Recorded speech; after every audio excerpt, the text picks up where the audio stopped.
So let me just break it down real quick. So if you're building a habit, there are roughly 4 different stages that every habit goes through. So I call them in the book, in Atomic Habits, I call them cue, craving, response, and reward. Right? So the cue is just something that you notice. So let's say, for example, you see a plate of cookies on the counter in the kitchen. That's a visual cue. The craving is the prediction that your brain makes about what that cue means. So you see the plate of cookies, your brain predicts, oh, that'll be sweet, sugary, tasty, enjoyable. So that favorable prediction motivates you to take the response. That's the 3rd step. You walk over, pick it up, and take a bite. And then finally, the 4th step is the reward. Oh, it is in fact sweet, sugary, tasty, enjoyable. So cue, craving, response, reward. These steps are basically what every habitual behavior is going through, even really automatic stuff. Like let's say you walk into a room and the lights are off. So cue, it's dark. Craving, I want to be able to see. Response, I flip on the light switch. Reward, the lights come on. Now it's visible out there. So even really fast stuff like turning on a light switch is going through those 4 steps. So pretty much every habit follows that cycle. And you can see that, this paperclip strategy does kind of play into this a little bit. Cue, you have the paper clips on the desk, right? So like, not only do you want to make the sales calls for a business standpoint, but you also have these staring at you every morning when you come into your desk. And so it's a little bit of a visual reminder.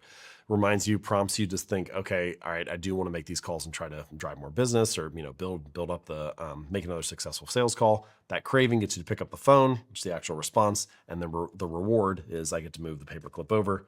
And now I feel like, you get the little ting jingle in your ear of the paperclip hitting, and it adds to the reward effect. What I think is most interesting is how do we take these 4 steps that basically all behaviors go through, and then translate it into something that we can use and apply in daily life and work.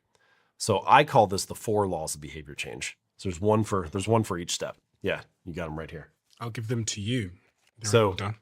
I call these the 4 laws of behavior change, right? So for the cue, the first law is you want to make it obvious, all right? You want the cues of your good habits to be obvious, available, visible, easy to see. Easier it is to see or get your attention, the more likely you are to act on it. So a lot of that's about environment. It's about making things obvious, but it's the cue, get your attention, something you notice.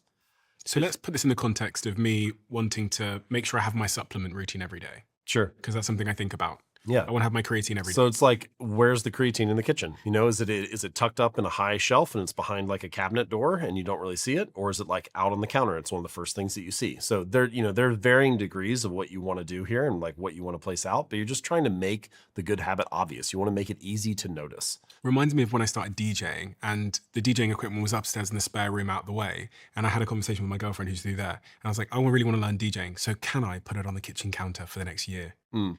Because then I'll be walking past one day and go, oh, DJ, and then I put it on the kitchen counter and I started DJing.